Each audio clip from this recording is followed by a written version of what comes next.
Hello, everyone. How are you? I appreciate you stopping by. We're welcome to Health Review.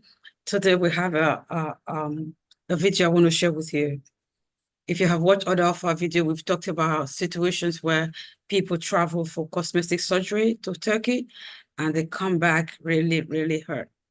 There have been people as well who has been and have been for successful. They were cared for, all that they expected was done. But there are a few of them that has suffered so seriously. So I want to share this with you just to educate you and you go educate somebody else. Please, if you have not subscribed to our channel, do subscribe, like, share, click notification button. So when we're on, you will be notified. Thank you so much. Please do not hesitate to share, especially to those you know are planning to go abroad, anywhere abroad, to undergo plastic surgery. It doesn't matter the country they go, but they have to know what to expect, what to ask, what to look out for, the red flags, so that they know exactly what to do. To say, no, I'm not going to continue with this, I'm going home, or to go with them. Thank you so much. So let's go. Let's watch it.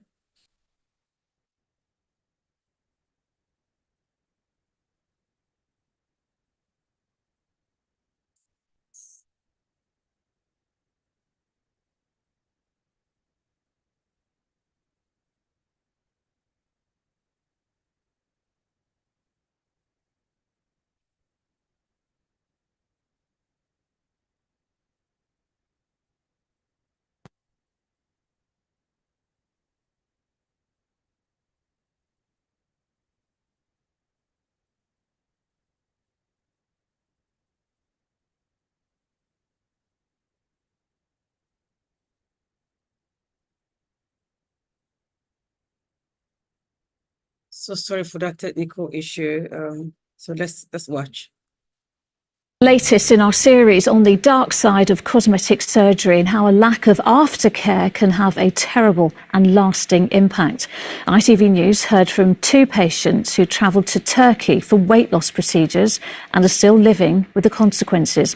One had to call 999 after her nervous system shut down. Another needed a second operation to fix the first.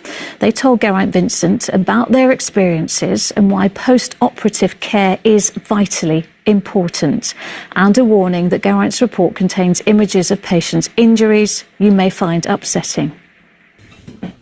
Courtney Rowley has had to learn to live with the consequences of her decision to have surgery to help her lose weight.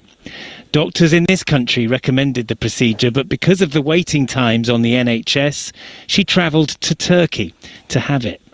Instead of recovering from the operation when she got home, she felt worse with every day that passed, until one morning she woke up and knew she had to call 999. It felt like pins and needles, but intense, all the way from my toes up towards my chest, and my legs were like jelly. I couldn't bear any weight on them at all, and I couldn't even try and sit up straight without feeling incredibly dizzy and sick. What Courtney was experiencing was the shutting down of her nervous system and the start of a process which would see her muscles wasted. The gastric band surgery had vastly reduced the size of her stomach, and her body wasn't getting the nutrients it needed. I'd been in hospital, I think, 2 or 3 days, and that's when my hands seized up. And they were like claws and I couldn't open my hands. So that's when I became more scared in myself, because I couldn't do anything. I couldn't use my phone to call my parents or my family. I couldn't pick up my own drink. I couldn't feed myself. It was awful. When Courtney was a teenager, she developed cysts on her ovaries, which led to a hormone imbalance, which caused her to gain a lot of weight. The operation she had in Turkey was successful, but what was missing was any plan for aftercare, for vitamin injections, or the blood tests, which would have revealed that there was something badly wrong. They tell you about infections. Infections are easy to spot.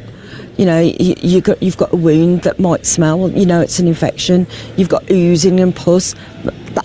That's obviously an indication.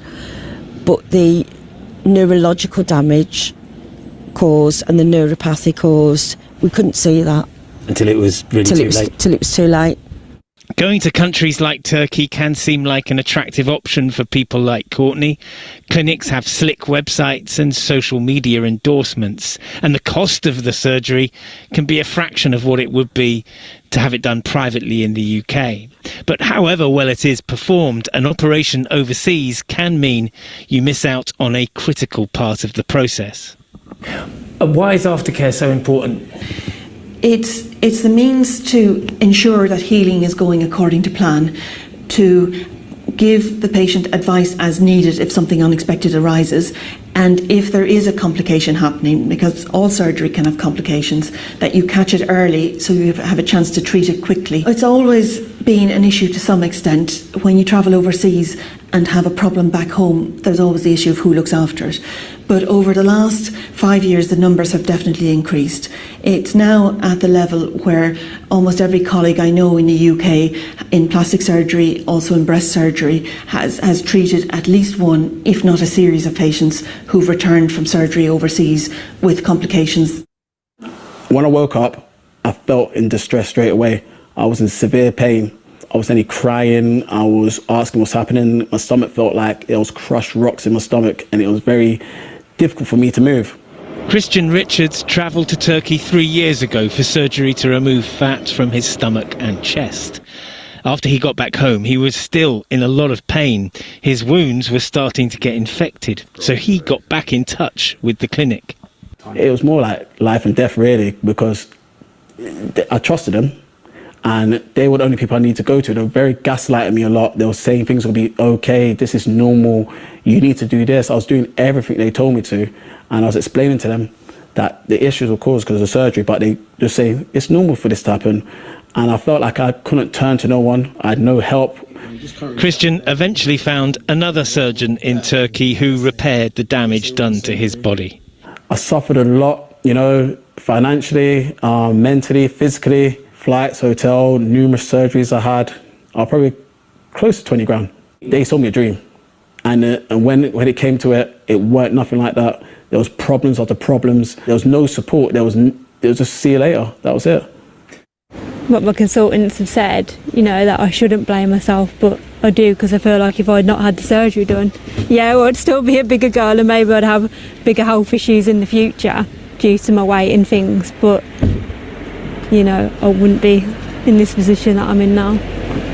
The solutions offered by operations abroad can seem simple and straightforward, but invasive surgery of whatever kind always comes with risks, and if they're not managed properly, life can become so much more difficult than it ever was before. Geraint Vincent, ITV News.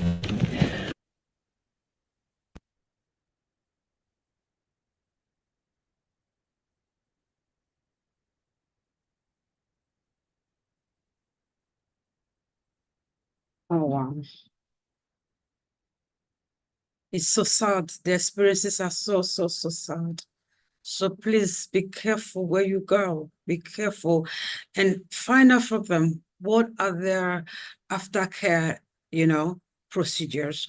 Do you have to just leave? Because it's like most of these people just go, they take their money from them, put them in a hotel or Airbnb, they're done, they just leave them. They do all this, they go ahead with the surgery. Once they're done, they go back to the hotel and that's it.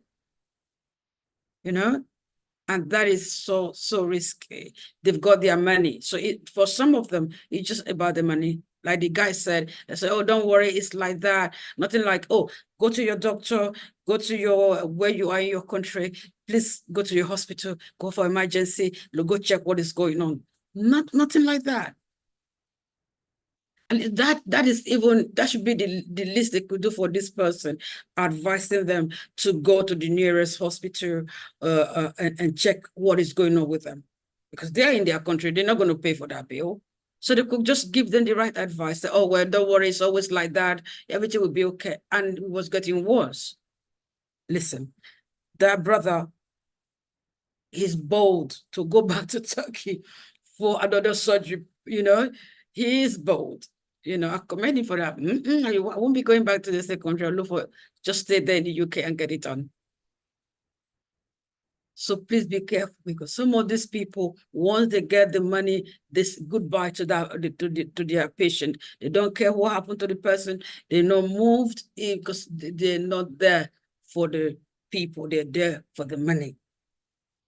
So find out from your potential surgeon, what is the aftercare like? Where am I going to stay for the aftercare? So you know how to plan what to do.